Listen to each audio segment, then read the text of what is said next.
So I live now by myself for 3 weeks. All I do is sit around and come up with conspiracy theories and watch sports. Joy Taylor is joining me today. Joy looks ravishing. How are you, Joy? Thank you. Thank you. As long as you're not, getting your tinfoil hat out.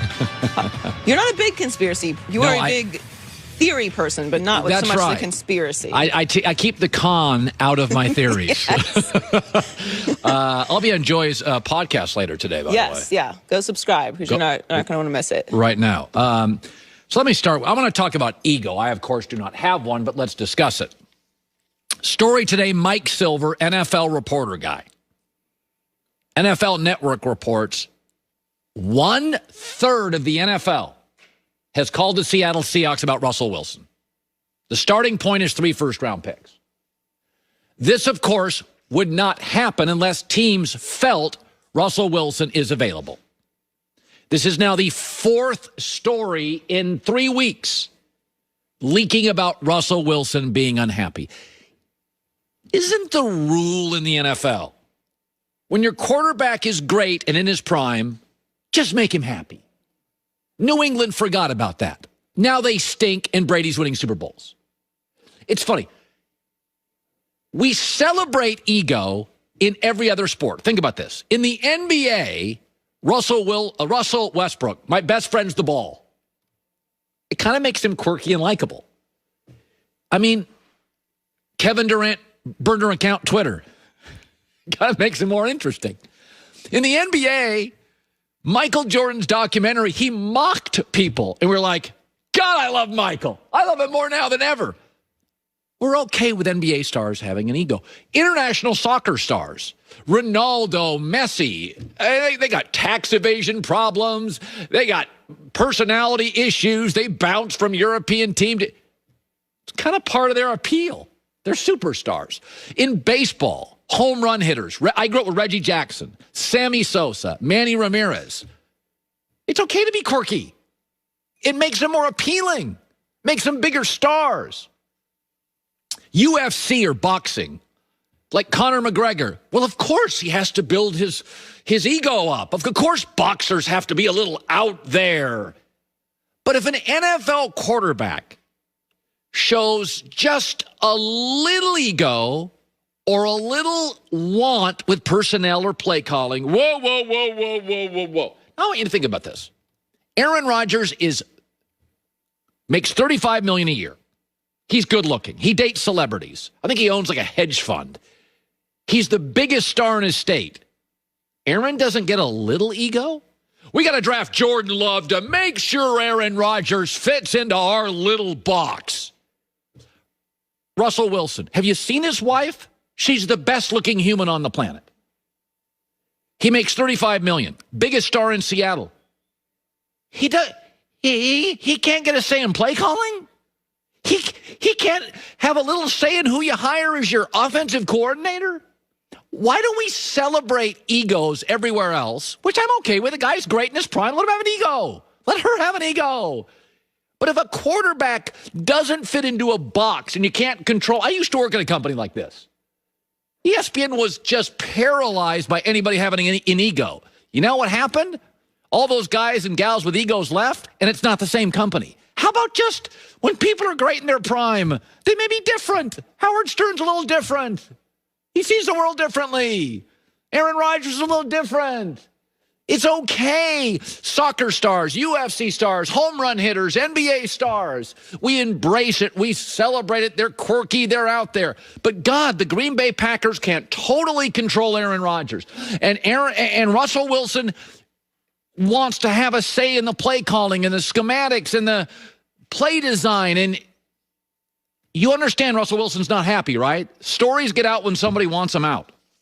It is amazing to me that this story is leaking because Seattle's ego is with the coach. These coaches and GMs, stop trying to control and manage and box in superstars. Listen, once they get old, get rid of them.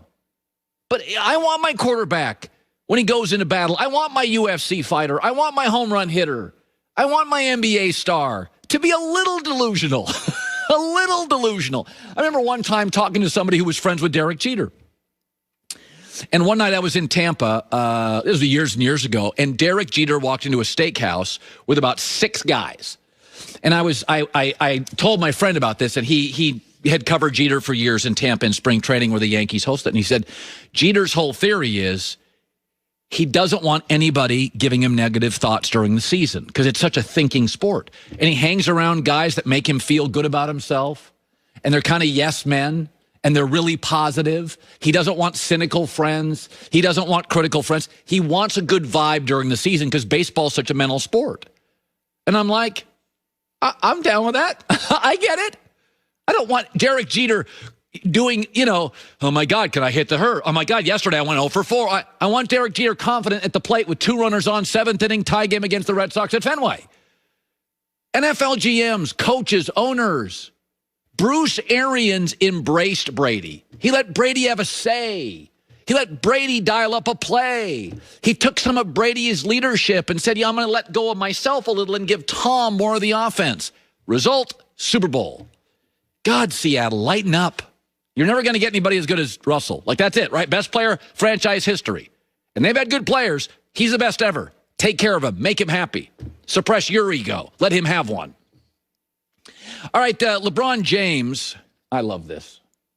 I love when people do, what do they call it on Twitter, Joy, when you it's like covert shots at people. It's like you take a little shot at somebody, but it's not really a shot, but it really... Subtweet? Subtweet. Love it. When people are scared to tag you? Yeah, it's subtweet. LeBron subtweeted, but it was verbal yesterday. He was talking about his workload. Anthony Davis is hurt. Dennis Schroeder's out.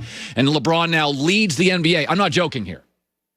He leads the NBA in minutes in February. He's 80 years old. He leads the NBA in minutes. So he was talking about the workload, blah, blah, blah. Here we go. This whole narrative of, LeBron needs more rest, or I should take more rest, or I should take time here, it's become a lot bigger than what it actually really is. I've never talked about it. I don't talk about it. I don't believe in it. We all need more rest. I love it. A fast turnaround from last season, and we all wish we could have more rest. But, I'm here to work, and I'm here to punch my clock in and be available to my teammates. That was a shot at Kawhi. It was a shot at Kyrie. It was a shot at Embiid. It was a subtweet. It was a shot at load management guys. It was a shot at minute restriction Paul George, who gets 6 months off, but he can only play this many minutes. It was a shot at all of them. We spend all this time talking about the differences with LeBron and MJ. Here's where they're totally similar. They both play sick. They play tired. They play hurt. They play cranky. They play when they got a cold. They play when they're sore. Kevin Durant's played 19 of 32 games. Kevin Durant, because his hamstrings are sore. Sore LeBron's. It's called the NBA season being 38. You know how many games Damian Lillard, LeBron James, Chris Paul, and Steph Curry have missed? Veterans who are sore getting that. They're on ibuprofen the minute they wake up. They missed 3 combined. Michael Jordan literally demanded to play with a broken toe, 2nd year in the league. So he broke his toe, and the organization freaked out because medical people said if he re-breaks it, it will never be the same. He had a broken toe. I can't go to work if I have an ice cream headache. He had a broken toe. Jordan demanded to play, screamed at his coaches. It was against Atlanta. He screamed at his general manager with a broken toe. LeBron James leads the NBA in minutes at 38. I don't care what happened last night. They don't have AD. They don't have Dennis Schroeder. LeBron's in a shooting slump. Yeah, maybe he's tired. I mean,